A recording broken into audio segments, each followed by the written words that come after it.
আসো রেডি অনেক ঈদের জন্য মাফ করছি নলনাগালে ঈদ চলে গেছে নলনাগা অ্যাকশন শুরু হবে স্পেশাল এটা এখন আমার প্ল্যানিং আমার প্রশ্ন একটাই আমি যা বলেছি গত ইফতারের সময় এখনো বলছি ধরপাকড় বন্ধ আছে ঈদের জন্য এসপি সাহেব আমার অনুরোধ সন্ত্রাসী চাঁদাবাজ এটা আপনার ওসিকে বলবেন আমি টেলিফোন করে কাটাকাট ধরে দেবো আর নলনাগা যারা আসো রেডি অনেক ঈদের জন্য মাফ করছি নলনাগালে ঈদ চলে গেছে নলনাগা অ্যাকশন শুরু হবে স্পেশাল এটা আমরা প্রবলেম দিলাম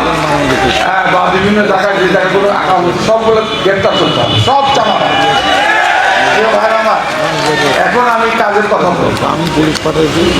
আমিও অঙ্গীকার তারেক রহমান যেরকম অঙ্গীকার করেছিলেন আমিও অঙ্গীকার করেছি আমি এখান থেকে গিয়ে যত তাড়াতাড়ি পারি আমি গ্যাসের লাইনটা নিয়ে এসে আপনাদের বাড়িতে বাড়িতে গ্যাসের লাইন করবো এখান থেকে গিয়ে আমি একটের সাহেবকে আজকে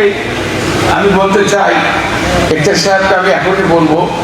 আমাকে খালি এই যে ফ্লাইওভার এই যে স্টেশনে এই ফ্লাইওভারটা উইদিনের শর্ট টাইমের মধ্যে আমি টেন্ডার করে এখানে কাজ শুরু করতে চাই এবং আরেকটা কথা আপনাদের বলি আপনারা আমি জানি করে লাভ কি এত করার পর ভোটের সময় আমাকে ভোট দিতে কষ্ট লাগে না মানুষের শুনেন যারা লন্ডন